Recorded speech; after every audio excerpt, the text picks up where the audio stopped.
Hello, नमस्कार। आपका इस चैनल पर स्वागत है। हम लोग कॉमर्स का प्रीवियस पेपर देख रहे हैं, यूजीसी नेट का। हम लोग डिफरेंट ईयर्स से क्लासेज हम लोग देख चुके हैं। हम लोग को यहाँ से आज देखना है 2018 का पेपर।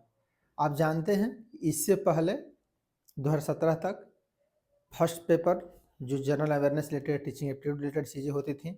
सेकेंड पेपर 50 क्वेश्चन का अलग होता था और थर्ड पेपर एक 75 क्वेश्चंस के अलग होते थे।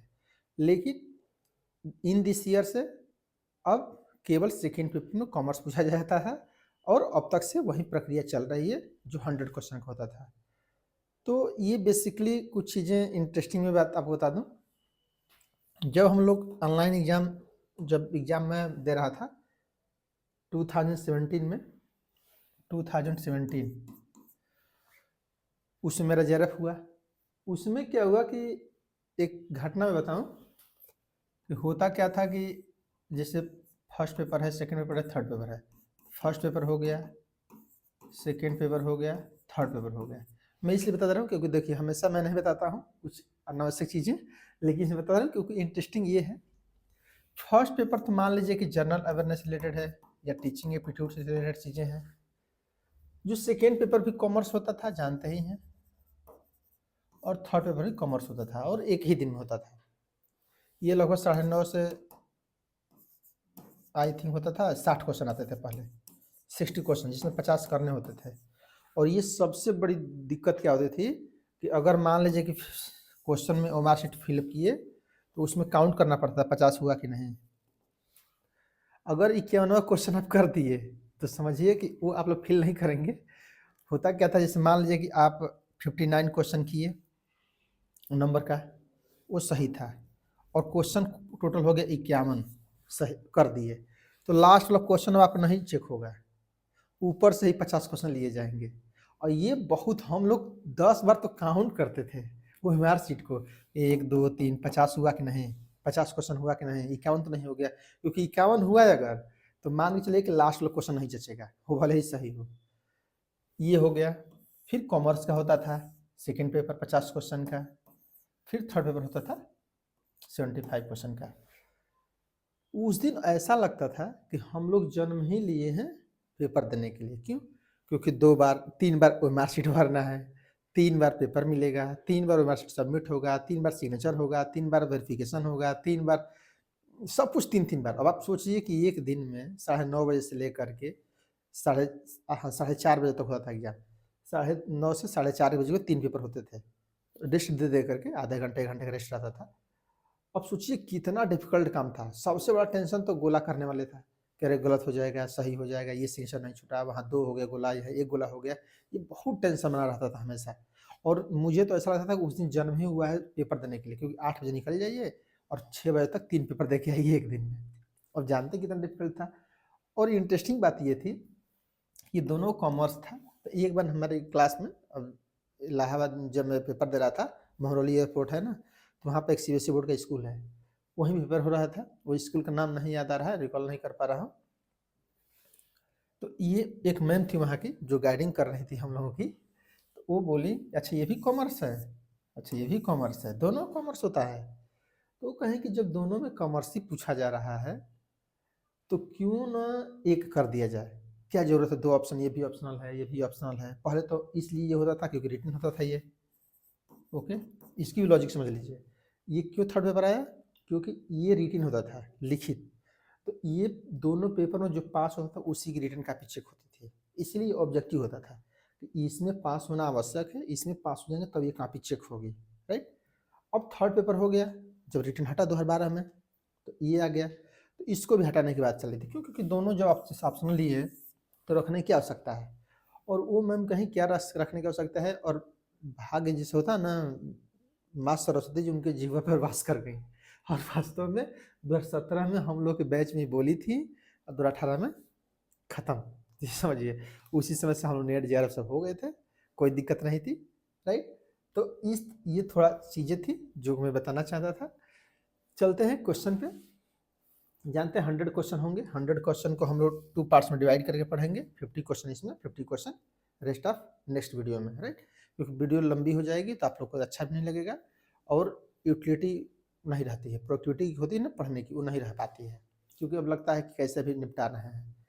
देखिए यहाँ पर फर्स्ट क्वेश्चन स्टार्ट करते हैं। The central bank can significantly influence the saving, investment and consumer spending in the economy through which the following policy. देखिए सेंट्रल बैंक क्या करता बनाता है, मॉनेटरी पॉलिसी। ओके, तो जो मॉनेटरी पॉलिसी है सही हो जाएगा। अगर यहाँ मान लीजिए गवर्नमेंट लिखता है, ओके, तो ये फिजिकल पॉलिसी हो जाता है, right. Next, which of the following is not a character of capitalism. जो कैपिटलिस्ट जानते हैं, कैपिटलिस्ट, सोशलिस्ट, मिक्स्ड इकोनॉमी, 3 प्रकार की इकोनॉमी होती है, जिससे हम लोग मिक्स्ड इकोनॉमी है, रसिया चाइना की सोशलिस्ट इकोनॉमी है, कैपिटलिस्ट इकोनॉमी अमेरिका की है, ये सब है। इंडिविजुअल एंड एसोसिएशन भी have economic motive maximum their profit with least sacrifice cost. Maximum profit की बात कीजिए कैपिटलिस्ट में, सही बात है। The country major means production are either owned by the government, यही गलत है, राइट। क्यों? क्योंकि ये प्राइवेट के द्वारा होगा। अगर ये गवर्नमेंट के द्वारा है तो सोशियोलॉजी है, ओके, सोशियोलिस्ट इकोनॉमी है, समाजवादी अर्थव्यवस्था है, ओके। और जब दोनों की भागीदारी है, जैसे जहाँ सरकार की भी है प्राइवेट के भी है, वहाँ मिक्स्ड इकोनॉमी, जैसे हम लोग के यहाँ है, तो कुछ क्षेत्र प्राइवेट के लिए अथॉराइड है, कुछ सेक्टर गवर्नमेंट के लिए अथॉराइड है, तो ये मिक्स्ड इकोनॉमी है, तो यही गलत हो जाएगा। नेक्स्ट देख लीजिए, producer, consumers and employees compete among themselves as the resource and optimist limited, सही बात है, compete करते हैं। Price, individual hand plays predominant in the flow of the factors productions and consumption। तो प्राइस, इंडिविजुअल हैंड सब कुछ determine करता है प्राइवेट सेक्टर। तो यहाँ पर क्या है, ध्यान रखना ना कि ये करेक्टर की सब की चीज़ें क्या है, कैपिटलिस्ट इकोनॉमी के हैं, कैपिटलिज्म, राइट। और सोशलिस्ट इकोनॉमी की क्या होगी, गवर्नमेंट उस पर हो जाएगी, जैसे रसिया है, चाइना है। जैसे इसकी एक बेसिकली बात समझेंगे, जहाँ पूंजीपति ज़्यादा देखेंगे वो कैपिटलिस्ट इकोनॉमी है। जहाँ जैसे रसिया इतना धनी होते हुए भी कोई, आप वर्ल्ड के सबसे रिचेस्ट पर्सन नाम बता सकते हैं, नहीं बता सकते हैं। चाइना में बता सकते हैं, नहीं बता सकते। क्यों नहीं बता सकते? क्योंकि वहाँ सरकार पर सब कुछ है, राइट, इसलिए नहीं बता सकते। लेकिन अमेरिका का, भारत का देखिए बहुत ज़्यादा लोग अमीर है, अमीर की लिस्ट बनेगी तो सब यूएसए और भारत वाले ही ज़्यादा रहेंगे। क्यों रहते हैं? इसी सब कारण से, राइट। चलिए next, Which of the following is not a silent feature of the industrial policy development since 1991? कौन सा इंडस्ट्रियल पॉलिसी डेवलपमेंट 91 तक के लिए नहीं था? The scope of the private sector has been innovationally expanded, तो निश्चित रूप से व्यापक रूप, इनोवेशनली मीन्स समझना है व्यापक रूप से, ओके, व्यापक रूप से बढ़ा। Public sector has been withdraw partly fully from several of the enterprises disinvestment, divestment means disinvestment समझिए, ओके, डिस इन्वेस्टमेंट। तो रियलिटी बात है कि पब्लिक सेक्टर अपने जो ओनरशिप थी उसको ट्रांसफ़र की और ज़्यादा से ज़्यादा डिस इन्वेस्टमेंट की, जहाँ पैसा लगाई थी उस पैसे को वापस कर ली, right. The Indian industry increasingly expose foreign competition में बढ़ी। Monopoly or dominant position for the public sector in the most of industries and control of the commanding heights of the economy by the public sector. Public sector के द्वारा monopoly dominant था, अभी तक है तो नहीं है, यही ऑप्शन आपका सही हो जाएगा, राइट। ये पहले था, अब नहीं है, 1991 के बाद नहीं है, ये उससे पहले पूछा जाता है, ओके, तो ये सही हो जाता है। नेक्स्ट है, which of the following does not form the part of the important information to be incorporated in the memorandum of association as specified in the company 2013।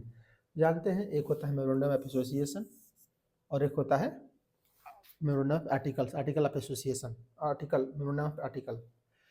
Association में समझना है बाहरी वस्तुओं का ध्यान में रखा जाता है, बाहरी चीज़ों का, okay.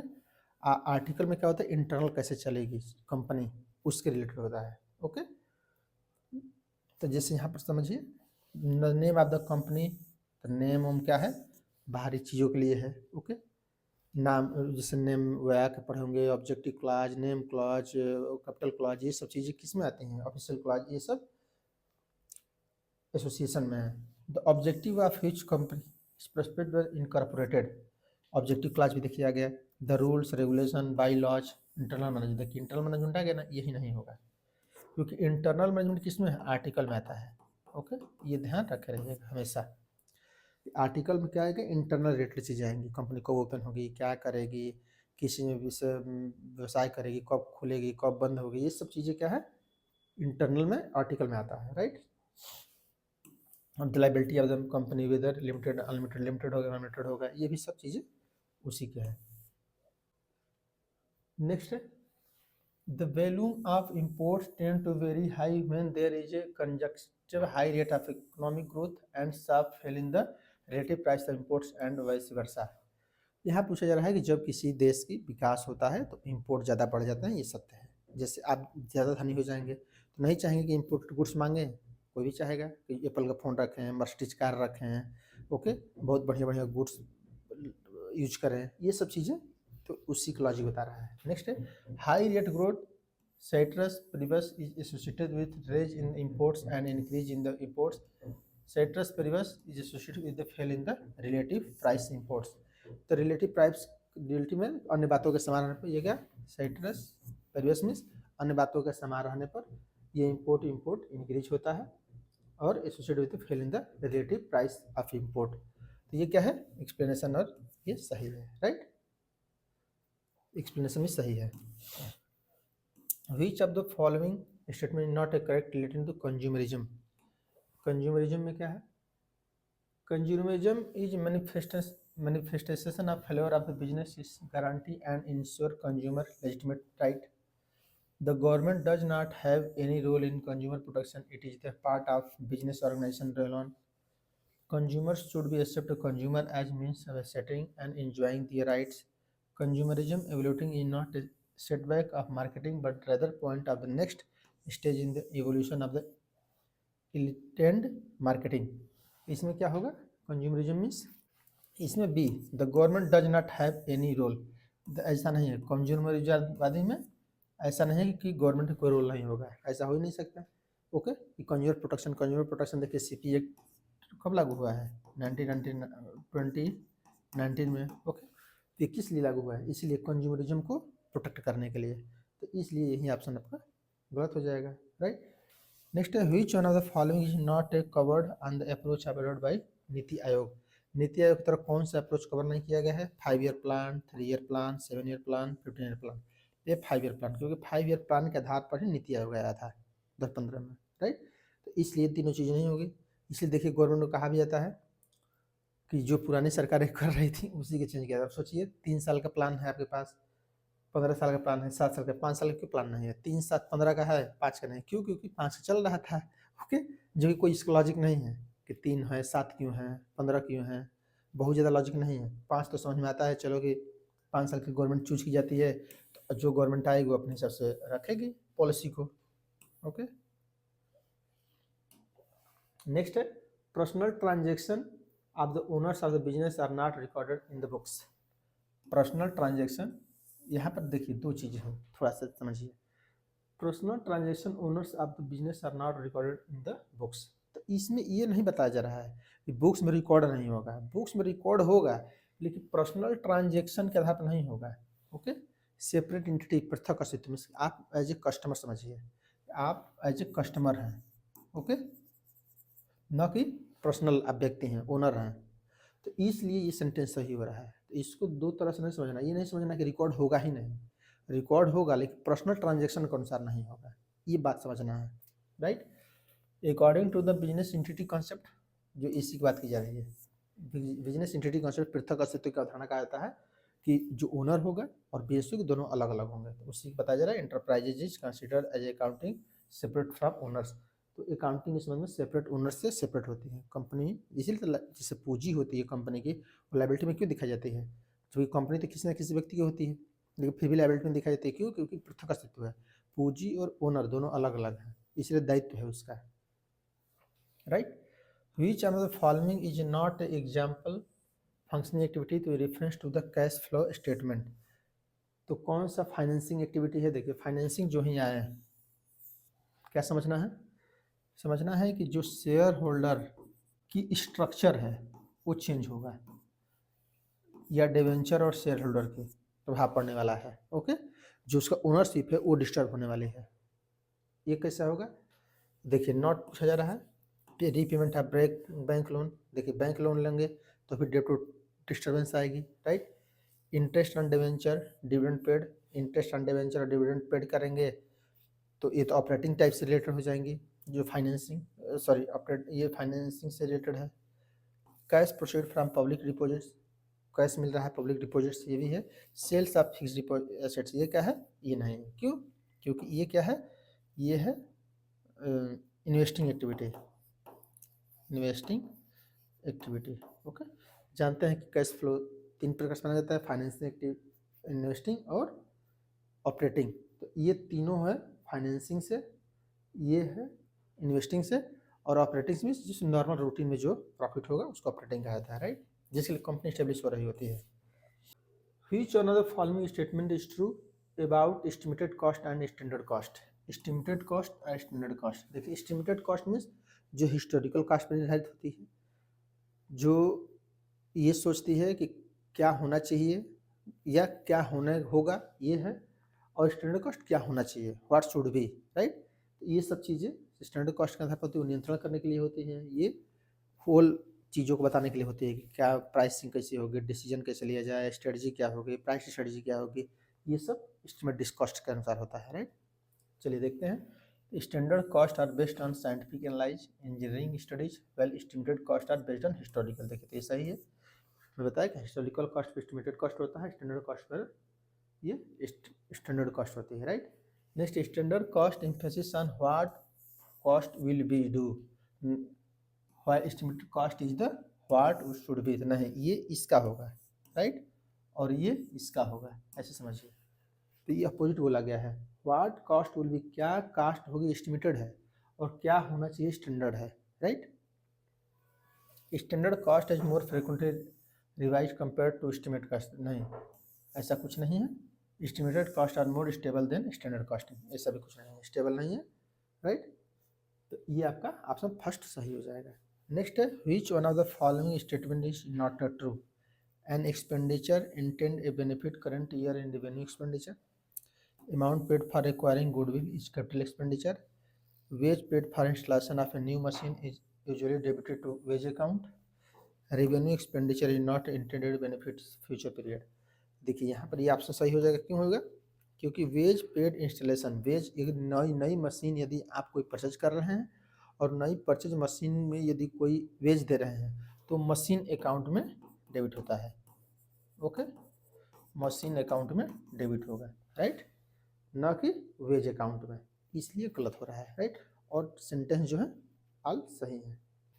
For period 20 share 10 rupees है, 8 called up one John had paid application allotment money 5% rupees, 5 रुपये दे चुका है, 15 शेयर इशूड, तो कितना है, 5 रुपये दे चुका है, 5 share will issue to Parkers is fully paid up for 6 pair, what is the balance the share for future account after the relevant amount has been transferred to capital reserve account.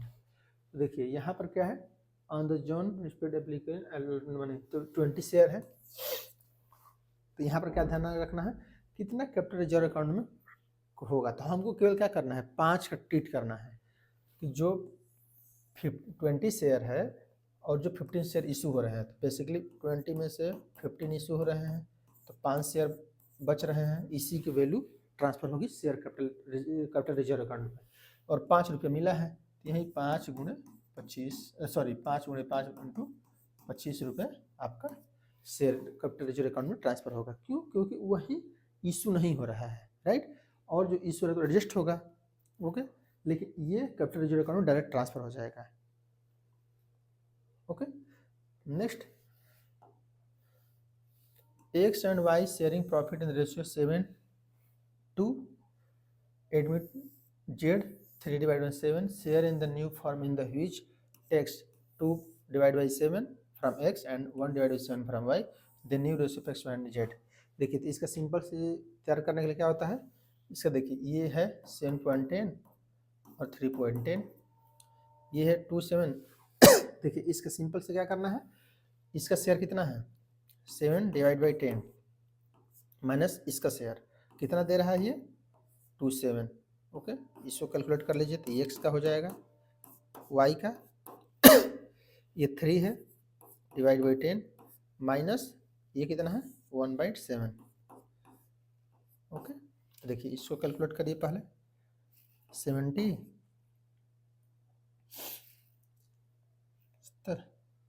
49 minus 20, तो यह आ जाएगा 29 divide by 70, ये भी 70 कर लीजिए,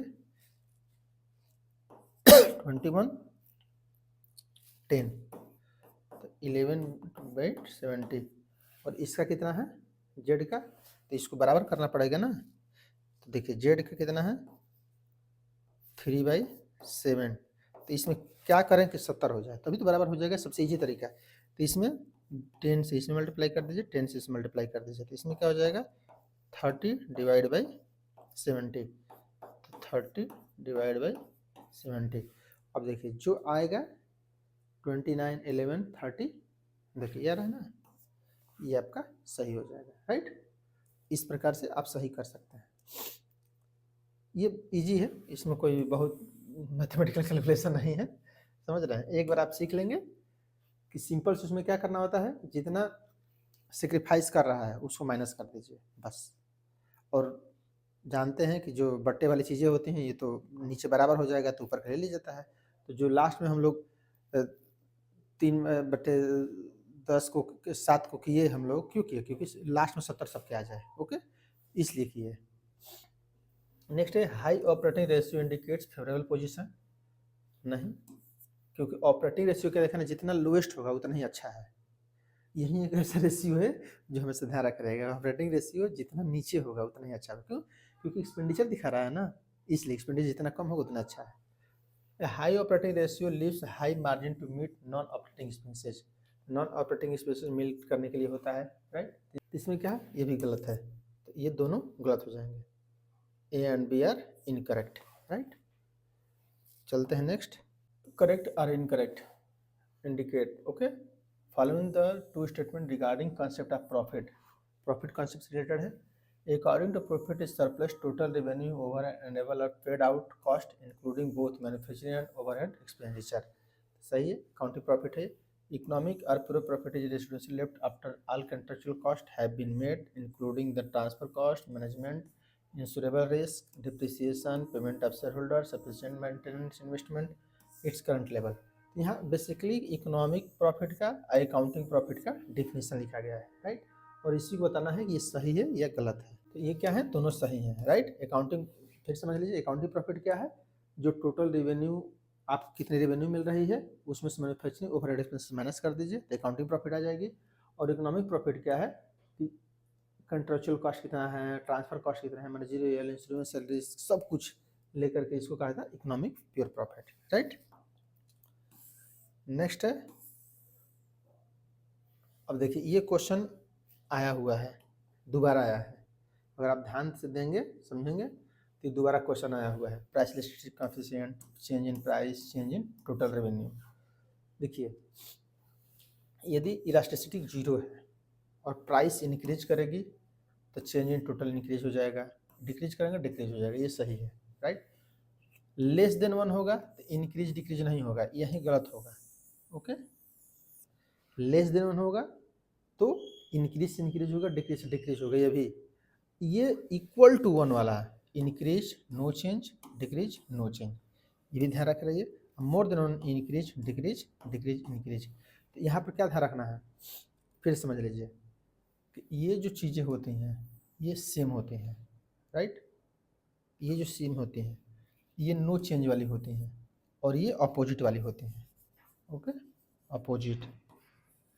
तो इस तरह से आप समझेंगे तो समझ जाएंगे। यहाँ पर बेसिक क्या पूछा जा रहा है ना कि प्राइस बढ़ेगी तो अगर लेस देन 1 इलास्टिसिटी है, तो अगर मान लीजिए प्राइस 100 से 200 हो गई और उसकी क्या कहते हैं कि ज़रूरत है, बहुत ज़्यादा लोचशीलता नहीं है प्रोडक्ट में, तो आप देखेंगे ना कि इंक्रीज और डिक्रीज नहीं होगा, इंक्रीज करना पड़ेगा, क्योंकि लोच कम है ना, लोच कम होगा तो ज़्यादा पैसा देना ही पड़ेगा। लोच ज़्यादा होता तो देखिए लोच यहाँ पे 1 देन है तो इसलिए डिक्रीज कर रहा है, इसका इन्वर्स हो जा रहा है, तो रियलिटी में इन्वर्स यहाँ पर होता है, राइट। और यहाँ पर सब सेम होता है, यहाँ पर नो चेंज, ओके। चाहे आप 100 करिए तो उतने हिसाब से मतलब 1000 रुपया लेके जाएंगे, उसको परचेज कर लेंगे। नहीं समझ में आ रहा होगा तो लास्ट में भी समझिए कि आप 1000 रुपया लेके जा रहे हैं, 1000 से परचेज करना है, तो जीरो इलास्टिक है तो इंक्रीज तो इंक्रीज, डिक्रीज तो डिक्रीज।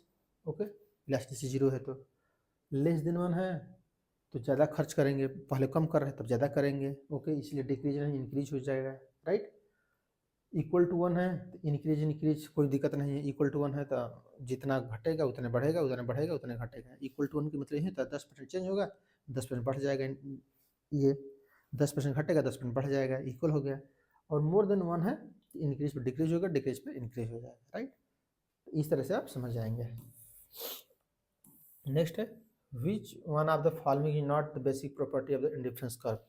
देखिए इंडिफरेंस कर्व जानते हैं बहुत इंपॉर्टेंट है, तो ये कई बार आ चुका है। Indifference curve have a negative slope, सही है। इंडिफरेंस कर्व फिर सब्स्टिट्यूट कॉनकेव, देखिए कॉन्वेक्स होता है, ये पिछला के पिछले पेपर देखेंगे उसमें भी होता है, तो यही गलत हो जाएगा। Okay, intersect not another upper indifference curve indicate higher level of satisfaction. जैसे ये है, ये ज़्यादा सेटिस्फेक्शन दे रहा होगा, ये कम दे रहा होगा, इसी को यहाँ बताया जा रहा है। ये दोनों एक दूसरे को टच नहीं करते हैं, ये they not touch another, nor को टच नहीं करते हैं, उसके लिए है। तो इस तरह से आप समझ जा सकते हैं। यहाँ पर चलेगा when labour is plotted x axis, जैसे लेबर है ये एक्स एक्सिस पे, वाई एक्सिस पर क्या किया जाए, कैपिटल कैपिटल। तो क्या स्टेटमेंट में पढ़िए, वाई एक्सिस पर कैपिटल हो गया, एक्स एक्सिस पे ये हो गया। अब इसके आधार पर क्या करें, marginal rate of technical substitution और labour of capital is equal to the slope of the isoquant. Marginal rate of technical substitution of labor of capital is equal to the slope of the subsequent. No. Marginal rate of technical substitute of labor capital is equal to change in the units capital divided with the change in the units of labor. तो ये भी नहीं है, जैसे मान लीजिए ये है तो ऐसा इक्वल नहीं है। Marginal rate of technical substitute of labor of capital is the ratio of marginal productivity capital marginal productivity labor। तो ये आपका सी वाला केवल सही है, राइट। ध्यान रखना केवल सी ऑप्शन आपका सही है कि marginal rate of technical substitution. ये तकनीकी कोई आती है तो लेबर ऑफ कैपिटल, तो जो लेबर है वो कैपिटल है, वो रेशियो मार्जिनल प्रोडक्टिविटी पर, मार्जिनल प्रोडक्टिविटी ऑफ लेबर पर भाग पड़ता है, राइट। नेक्स्ट है economic of scale, internal economic, external economic, economic of scopes. Scope means क्षेत्र। यहाँ पर देखिए rise with average labour average cost of manufacturing a product when two complementary product are product by a single firm. जब दो complementary firm करती हैं तब क्या होता है, main lowering of cost productivity by producing in bulk, lower cost पे ज़्यादा प्रोडक्शन करना है बल्क में, तो ये क्या होगा, rise when the cost per unit depend on the size of the firm. Cost per unit depends किस पर, साइज ऑफ द फर्म पर करती है, बढ़ती है तो rise when cost per unit depends on the size of the industry not the firm। देखिए ये फर्म पर डिपेंड क्या करता है, इंटरनल, ओके, और इंडस्ट्री पर डिपेंड क्या करता है, एक्सटर्नल इकोनॉमिक्स। ये दो चीज़ तो पहले क्लियर कर लीजिए कि जैसे rise when the cost per unit depend on the size of the firm, तो फर्म की साइज के आधार पर इंटरनल इकोनॉमिक्स हो जाएगा, और इंडस्ट्री के आधार पर साइज है तो इंडस्ट्री की एक्सटर्नल इकोनॉमिक्स हो जाएगा, एक्सटर्नल बाय। यहाँ पर क्या है, mean lowering the cost product in bulk, okay. अब यहाँ पर क्या है, कॉम्प्लीमेंट्री प्रोडक्ट ये हो जाएगा और ये मीन इकोनॉमिक्स हो जाएगा, राइट। इस तरह से आप सही कर सकते हैं, राइट। नेक्स्ट है a firm that produce highly substitute goods can be adopt which one of the following pricing strategy. यहाँ पर गोइंग रेट पर यदि देखिए सब्स्टिट्यूट गुड्स उत्पन्न कर रहे हैं, प्रतिस्थापन इसके स्थान पर ये, तो सीधी सी बात है जो दूसरा रखा है वहीं रख दीजिए, सिंपल बात, ज़्यादा दिमाग मत लगाइए। Transfer pricing, product bundling, full cost pricing, तो गोइंग रेट प्राइसिंग, ओके, जो चल रहा है वहीं रख दीजिए। As perfect competition market firm long term operates in the level of output where ARM और SCMC, ओके। लॉन्ग टर्म में परफेक्ट कंपटीशन में सब बराबर हो जाता है, average revenue, marginal revenue, average cost, marginal cost, right. ये ध्यान रख रहिए। यहाँ पर क्या है, assignment of numerals to the objective to represent their attributes is known as. Attribute क्या होगा, नॉमिनल लेवल पे जो ही एट्रीब्यूट्स आ जाए नॉमिनल, ओके, क्योंकि गुण के आधार पर नॉमिनल ही करता है, राइट। नेक्स्ट है a graph of complementary frequency distribution, क्या है, और अगाइव। ये graph of cumulative frequency distribution, cumulative frequency distribution के लिए ग्राफ बनता है, उसको ओजाइव कहा जाता है, राइट। नेक्स्ट है in the case of classification of data, the class having an upper limit is treated as the lower limit its next class is the, देखिए यहाँ पर क्या बोला जा रहा है, class having its upper limit treated as the lower limit its next class is called, इसको कहा जाता है एक्सक्लूसिव। ओके, और जो दोनों के लिए जाए तब कहा जाता है इंक्लूसिव, राइट। ये ऑप्शन, जैसे मान लीजिए कि इसका होता है ना कि 10 से 20, 21 से कुछ, तो 20 को लोअर, जो अपर लिमिट है उसका लोअर लिमिट हो जाएगा। ओके, देखिए यहाँ पर 20 से 30 का देखिए अपर लिमिट, इसका लोअर लिमिट हो गया, उसी बोला जा रहा है। Next class is called having upper limit is treated at lower limit, इसका अपर लिमिट इसका लोअर लिमिट हो गया, उसी बोला जाता है एक्सक्लूसिव क्लासेस कहा जाता है, राइट। नेक्स्ट है for standard normal probability distribution in the mean and the standard deviation, इसका है ये फर्स्ट ऑप्शन 0, स्टैंडर्ड डेविएशन 1 होता है, इसको ध्यान रख रही है हमेशा के लिए। ओके, नेक्स्ट है standard error of mean, best point of estimation of the mean of population, non specific hypothesis, parameter value of descriptive statistics. Basically standard error mean किसका हो जाएगा, standard deviation of the sampling distribution mean का, base of point population distribution mean, non specific hypothesis ये हो जाएगा, parametric distributive ये हो जाएगा पॉपुलेशन। ओके, तो पैरामीटर पॉपुलेशन से रिलेटेड होता है, इसलिए इसको ध्यान रखा जाएगा, राइट। नेक्स्ट है there is a very high inverse relation between measures of overweight and life expectancy, which one of the following value of the coefficient correlation in statement. तो देखिए इनवर्स रिलेशन है, तो इनवर्स रिलेशन जो सबसे ज़्यादा हो -80, right, जो सबसे ज़्यादा होता है -80, 90 होता है 90 हो जाता है सही, इसलिए देखिए माइनस है तो प्लस नहीं, पॉजिटिव होता तो पॉजिटिव में इनवर्स रिलेशन है, इसी के आधार पर करना है, राइट। इनवर्स रिलेशन में माइनस होता है। आई square test, ANOVA test, Z test, T test. देखिए यहाँ पर क्या है, testing the significance of the difference of the mean values among the more than 2 sample groups, more than 2 sample groups के द्वारा क्या किया जाता है, testing goodness of fit distribution, ये का स्क्वायर टेस्ट है। Testing the significance of difference of the mean values between the 2 large sampling, large sampling के लिए क्या होगा, testing the significance of difference of the mean values between the 2 small size sampling when population standard deviation is not available, जो ही ये not available है तुरंत T test कर दीजिए, राइट इसको।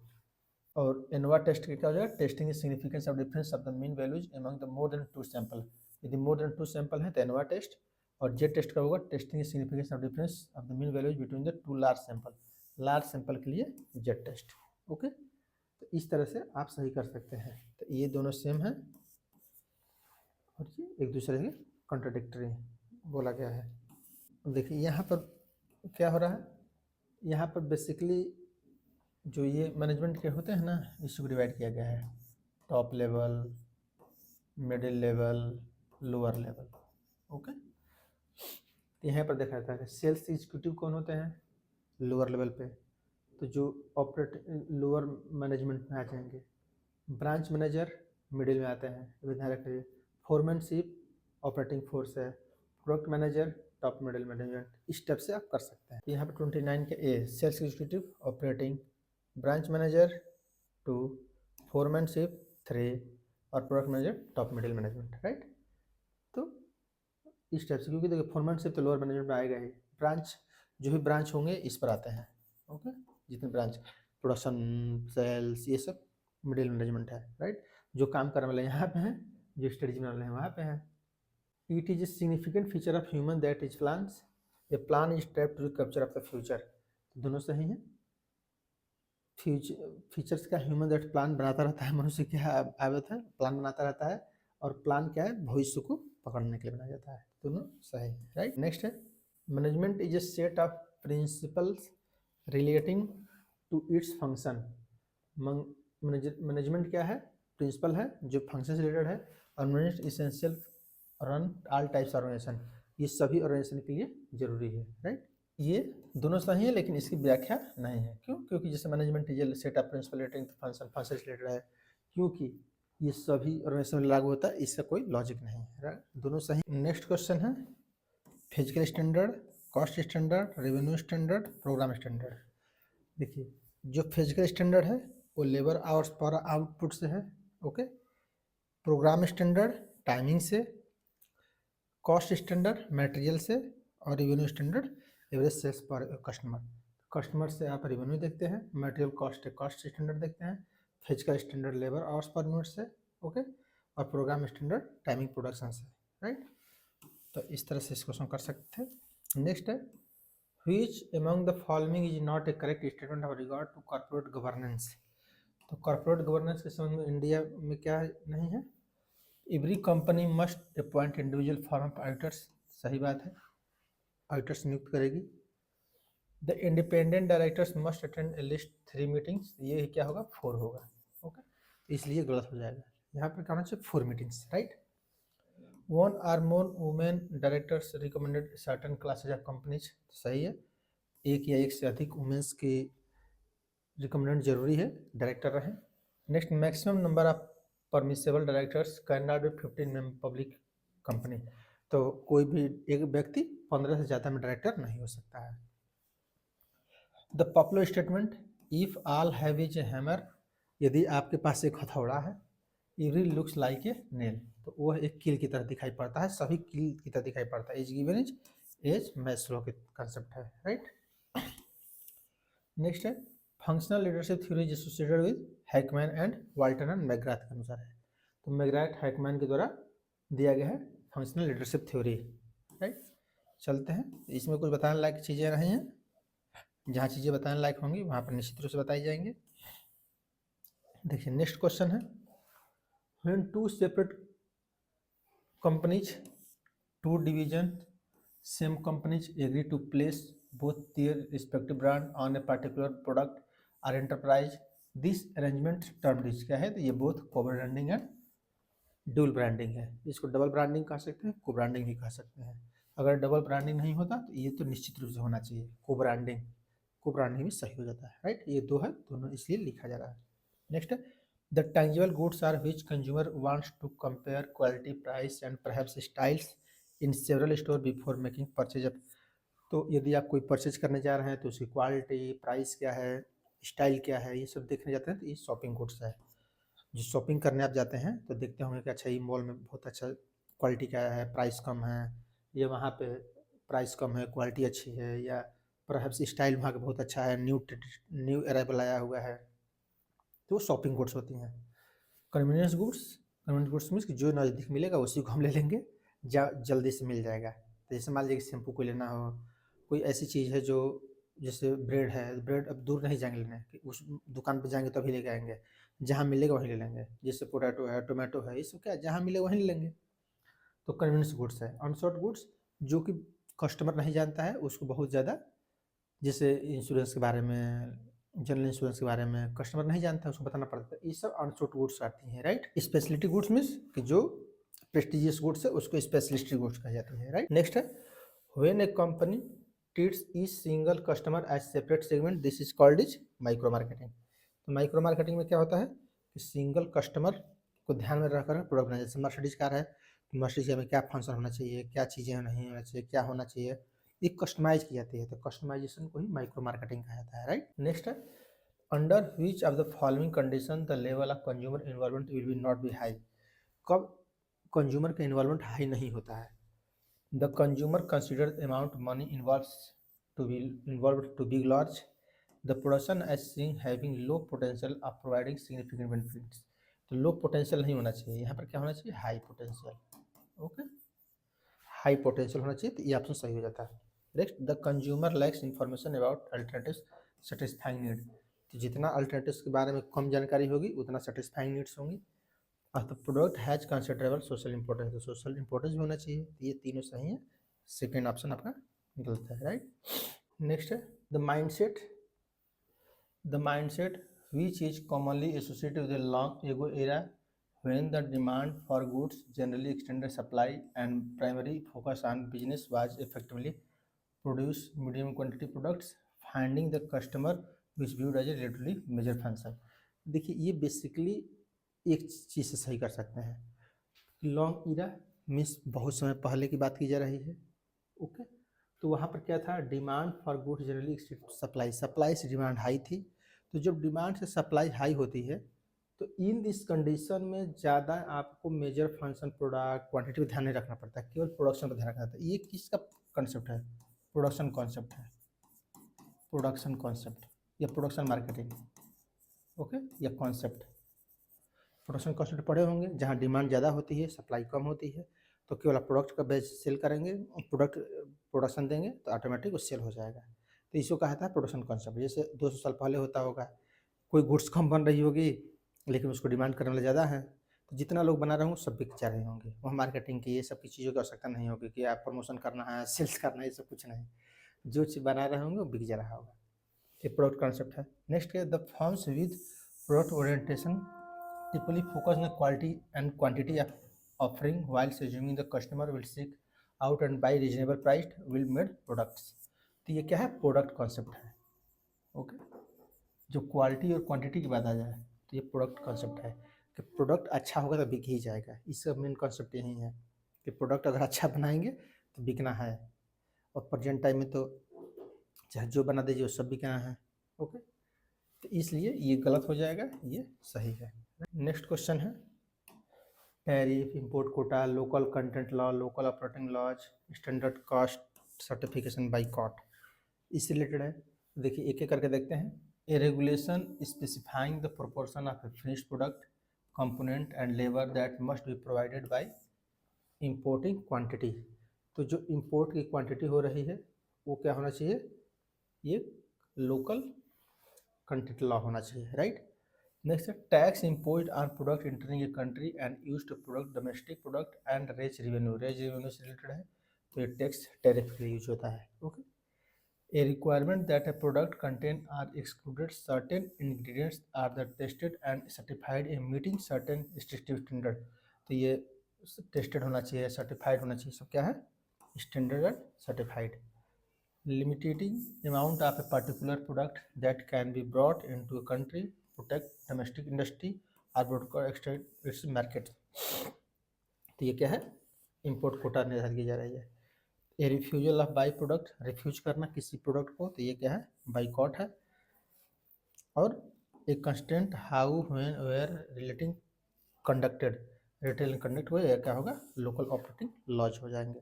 ओके, किस प्रकार से रिटेल किया जाए, किस प्रकार से बेचा जाएगा, ये लोकल ऑपरेटिंग है। तो इस तरह से आप सॉल्व कर सकते थे इस क्वेश्चन को, राइट। तो एक बार और इसको देख लेंगे तो निश्चित रूप से समझ में आ जाएगा। देखिए नेक्स्ट है प्रोस्पेक्टिंग प्री अप्रोच। यहाँ पर देखिए बेसिक चीज़ है पर्सनल सेलिंग प्रोसेस। आप पर्सनल सेलिंग जब करने जा रहे हैं, किसी व्यक्ति से मिलने जाते हैं, तो आप क्या क्या चीज़ें रखते हैं, इसी को इस कॉन्सेप्ट में ध्यान रखा जाता है। तो जैसे यहाँ पर देखिए रिड्यूस डिस्टेंस बिल्ड गुडविल, एक दो चीज़ ईजी वाला चीज़ है। तो ये पोस्ट सेल के लिए होता है, पोस्ट सेल। तो ये जो पोस्ट सेल्स है ना, इसका हो जाएगा, पहले ऐसे समझिए। नेक्स्ट अटेंशन इंटरेस्ट डिजायर, ये क्या है, प्रेजेंटेशन के लिए होता है, राइट। जब आप किसी वस्तु को प्रेजेंट कर रहे होते हैं, अटेंशन इंटरेस्ट डिजायर एक्शन तब होता है। नेक्स्ट है इंफॉर्मेशन हैबिट्स प्रेफरेंस, ये क्या है, अप्रोच है। और identifying the profiles leads records qualifying capability and willingness. Identified profile क्या है, प्रोस्पेक्टिंग है, संभावना जो देखते हैं, तो ये इस तरह से आप टैली करते हैं। प्री अप्रोच रखते हैं, इन्फॉर्मेशन हैबिट और प्रेफरेंस देखते हैं कि उसका इन्फॉर्मेशन सूचना क्या है, हैबिट्स क्या है, प्रेफरेंस क्या है, ये सब चीज़ें देखते हैं प्री अप्रोच में जाने से पहले। प्रेजेंटेशन करते हैं अटेंशन इंटरेस्ट डिजायर और एक्शन के द्वारा। और पोस्ट सेल सर्विस करते हैं, जब सेल हो जाती है तो रिड्यूस डिसोरेंस, जो भी डिसोरेंस होता है उसको रिड्यूस करते हैं और बिल्ड गुडविल का निर्माण करते हैं। नेक्स्ट है which of the following not approach of the capital structure. देखिए कैपिटल स्ट्रक्चर में पहले बता चुका हूँ, MM approach, NI approach, NY approach. NY approach ये किसका है, ड्यूरेंट का है, मिस्टर ड्यूरेंट। ओके, ये दोनों अप्रोच। और मोतीलाल मिलर अप्रोच का हो गया। इसमें जानते हैं कैपिटल स्ट्रक्चर इरेलेवेंस थ्योरी है, ये दोनों रिलेवेंस थ्योरी है। ग्रॉस प्रॉफिट की जगह पर होना चाहिए था ट्रेडिशनल, तो सही हो जाता है। ओके, ट्रेडिशनल अप्रोच भी एक होता है, तो जैसे ये तीनों नहीं था तो ट्रेडिशनल तो होना ही है। ओके, इसलिए ट्रेडिशनल तो होना ही है। तो ये चार थ्योरी होती हैं, traditional, net operating income approach, net income approach और मोतीलाल मिलर अप्रोच। ये ध्यान रख रही है हमेशा के लिए। Which one of the following methods capital busting assume that cash inflow are invested the project rate of return। ये इंटरनल रेट ऑफ रिटर्न। तो इंटरनल रेट ऑफ रिटर्न के आधार पर आप री इन्वेस्ट करते हैं अपनी कैपिटल को, अपने डिविडेंड को, अपनी प्रॉफिट्स को, राइट। नेक्स्ट है cost of equity share capital more than cost of डेब्ट। डेब्ट से इक्विटी ज़्यादा क्यों होती है, equity share as not easily saleable, equity share जल्दी सेलेबल नहीं होते हैं। Equity share do not provide the fix dividend rates, तो ये कुछ हद तक सही है कि फिक्स डिविडेंड नहीं मिलता है। Generally the face value of equity share less than the face value, इसका कोई मतलब नहीं है। Equity share have high risk than डेब्ट, तो ये हाई रिस्क है, क्यों? क्योंकि डेब्ट पे तो इंटरेस्ट फिक्स है, ओके, लेकिन इक्विटी शेयर पर निश्चित नहीं है, क्योंकि इक्विटी शेयर के सामने कहा जाता है, कभी कहे भी होंगे, नहीं तो फिर सुन लीजिए कि इक्विटी शेयर उस गृहिणी के समान होता है, हाउस वाइफ के समान। प्रेजेंट टाइम में हाउस वाइफ ऐसी नहीं होती हैं, ये पहले की बात है, ओके। तो हाउस वाइफ के समान होती हैं जो कि स्वयं सब्जी काटती हैं, आटा गूंथती हैं, रोटी बनाती हैं, खाना बनाती हैं और सबको खिलाती हैं। लास्ट में बचता है तो खा लेती हैं, नहीं बचता है तो भूखे सो जाते हैं। ये इक्विटी शेयर के संबंध में कहा जाता है कि equity share is house wife होती है, हाउस वाइफ की तरह, ओके, गृहिणी के समान, जो कि सब कुछ करेगी लेकिन लास्ट में खाएगी। तो उसी तरह सिक्योरिटी शेयर होल्डर होते हैं, सब कुछ करेंगे लेकिन लास्ट में खाएंगे, बचेगा तो खाएंगे, नहीं तो भूखे पेट सो जाएंगे। तो इसलिए रिस्क ज़्यादा है, इसलिए जो कॉस्ट ऑफ इक्विटी ज़्यादा होती है, राइट। अब देखिए negative networking capital, negative networking capital देखिए, इसको निगेटिव वर्किंग ऐसे समझिए कि वर्किंग कैपिटल की जो फाइनेंसिंग लॉन्ग टर्म से की जाती है, लॉन्ग टर्म एसेट्स परचेज में हो जाती है, उसको निगेटिव कहा जाता है। उसी को सर्च करना है, इस हिस्ट्री का ध्यान रखना कि निगेटिव वर्किंग कैपिटल कब होती है, जब शॉर्ट टर्म का कोई पैसा है उसको लॉन्ग टर्म एसेट्स को परचेज करने के लिए यूज कर लीजिए, जबकि शॉर्ट टर्म के लिए यूज करना चाहिए था, होना है कि नहीं। जैसे मान लीजिए 2 महीने के लिए आप कहीं लोन लिए बैंक से और ले लीजिए आप मशीन, तो इसको निगेटिव कहा जाता है, ओके। जैसे long term funds have been used for fixed assets, नहीं तो ये नहीं है, ये अच्छा वाला चीज़ है, निगेटिव नहीं, ये पॉजिटिव है। लॉन्ग टर्म फंड्स को फिक्स्ड एसेट्स यूज कर रहे हैं, जैसे शेयर आप इशू किए तो लॉन्ग टर्म है, शेयर आप मशीन ले लिए, कोई दिक्कत नहीं है। Short term fund has been use for fixed asset, यही आपका सही हो जाएगा, राइट। शॉर्ट टर्म फंड का यूज कर रहे हैं फिक्स्ड एसेट्स के लिए, long term fund has been use current assets, short term, ये सब कोई मतलब नहीं, ये यही कॉन्सेप्ट है निगेटिव का, राइट। नेक्स्ट है which of the following is implicit cost of increasing proportion of debt of a company। कब implicit cost, देखिए एक implicit cost होती है, एक explicit cost होती है, ओके। इसको पेमेंट, जो पेमेंट करते हैं उसको एक्सप्लिसिट कहा जाता है, इम्प्लिसिट कॉस्ट उसको कहा जाता है जैसे जो आप अपना यूज कर रहे हैं कोई चीज़, जैसे अपना श्रम लगा रहे हैं, अपनी पूंजी लगा रहे हैं, इसको इम्प्लिसिट कॉस्ट कहा जाता है, right. Profit earning ratio of company would be increase, rate of return of the company would be decrease, tax shield would be not available in the new debts, equity share holders would demand high return. यही सही है, equity share holder क्या करते हैं, high return की demand करते हैं, क्यों? क्योंकि वो रियल मालिक हैं, वो पैसा लगाए हैं, तो उनका तो रियल तो कोई वैल्यू, क्योंकि देखिए प्रॉफिट अर्निंग रेशियो कंपनी से कोई मतलब नहीं है, रेट ऑफ रिटर्न ठीक है, डेप्ट कोई दिक्कत नहीं है, डेप्ट को तो मिलेगा ही मिलेगा, ये लोग ज़्यादा चाहते हैं क्योंकि उनकी पूंजी है ना, पूंजी की किस अपॉर्चुनिटी कास्ट क्या हो गई, कितना रिस्क के साथ लगाए हैं, कितना पैसे को और जगह यूज कर सकते थे, इसलिए ये ऑप्शन आपका सही हो जाएगा, डेप्ट कंपनी तुलना में ज़्यादा होती है, right.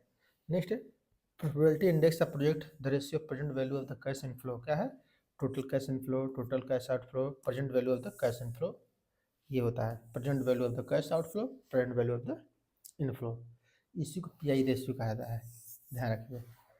Cash outflow present value क्या होगी, जो भविष्य में 10 रुपये मिलने वाला है उसका प्रेजेंट में आउटफ्लो क्या होगा, प्रेजेंट वैल्यू, उसी को यहाँ पर पीआई रेशियो में दिखाता है, right. Each of the following statement is false, कौन सा स्टेटमेंट, लास्ट क्वेश्चन है, नेक्स्ट अब देखेंगे हम लोग नेक्स्ट क्लास में, right.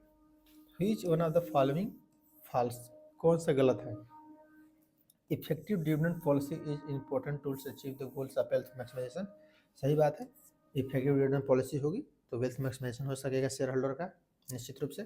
According to Walter the optimal pay out ratio for growth firm is 100%, नहीं 100% किसका होना चाहिए था, जो एकदम फुली ग्रोथ फर्म, या फुली लिया था ना, फुली पूर्ण रूप से ग्रोथ फर्म को 100%, ओके। और जो डेवलपिंग होती हैं, डेवलपिंग उनके लिए क्या होता है 0%, ग्रोथ के लिए क्या होना चाहिए था 0%, ओके। पे आउट मत करिए, अगर केवल ग्रो कर रही है कंपनी, मतलब विकास कर रही धीरे धीरे, तो डिविडेंड मत दीजिए, सब पैसा इन्वेस्ट कर लीजिए अपने कंपनी में। और पूरी कंपनी विकसित हो चुकी है तब आप 100% रखिए। तो पूर्ण विकसित के समय में 100% होता है, और कंपनी ग्रो कर रही होती है उस कंडीशन में 0% होता है। डिविडेंड मत दीजिए, right. MM model assert that the value of the firm is not affected whether the firm pay by dividend or not। तो मैं बताया है कि MM अप्रोच में डिविडेंड इफेक्टिव नहीं करता है, right. Bird in hand theory in reference, ये किसका है? गॉर्डन मॉडल का। Gordon bird in hand theory means 9 नकद में 13 उधार। ओके, ये कहानी सुना होंगे ना, 9 नकद न 13 उधार। ओके, ये भी ध्यान रखिए, यहाँ कॉमा का प्रभाव। यदि 9 नकद की बात की जा रही है, 13 उधार, न तो 13 हमको उधार मत दीजिए आगे, क्योंकि डिविडेंड डिसीजन हम क्या कर रहे हैं, कोई भी डिविडेंड जब देना है तो हम सोच रहे हैं कि नहीं वेल्थ मैक्सिमाइज हो जाएगा तो हमारी शेयर बढ़ जाएगा, इसलिए डिविडेंड मत दीजिए। तो ये गॉर्डन मॉडल बोलता है कि नहीं, 9 नकद हमको दे दीजिए, हमको 13 उधार देने की बात मत करिए। ओके, तो ये bird in the hand theory. Bird in hand में जो हाथ में पक्षी है वही इंपॉर्टेंट है, उड़ जाने के बाद क्या जानता है, तो हमको हाथ में दे दीजिए जो चीज़ें, राइट, इस रेफरेंस में यूज करना है।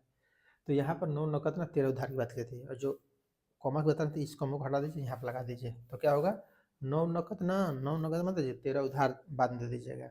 ओके, तो कॉमा का देखिए वैल्यू क्या होती है, 9 नकद की बात करता है, न 13 उधार, मतलब बाद में क्या मिलेगा ये इंपॉर्टेंट नहीं है, हमको सपना मत भविष्य दिखाइए, आज क्या दे रहे हैं ये बताइए। तो गोल्डन अप्रोच इसी की बात है। ओके, तो इस तरह से, तो जो ये दूसरा ऑप्शन इसमें सही हो जाएगा। तो यहाँ 49 क्वेश्चन तक देखें हम लोग। नेक्स्ट रेस्ट ऑफ 51 क्वेश्चंस हम लोग नेक्स्ट क्लास में देखेंगे। आई थिंक क्लास आपको पसंद आया होगा, निश्चित रूप से आप लोग कोई नई चीज़ें, बहुत नई चीज़ें देखने को मिली होंगी, सुनने को मिली होंगी, समझने को मिली होंगी। तो यहाँ तक क्लास को समाप्त करते हैं। क्लास को ऐसे देखते रहिए, मोटिवेट करते रहिए। Thank you for watching. जय हिंद, जय भारत।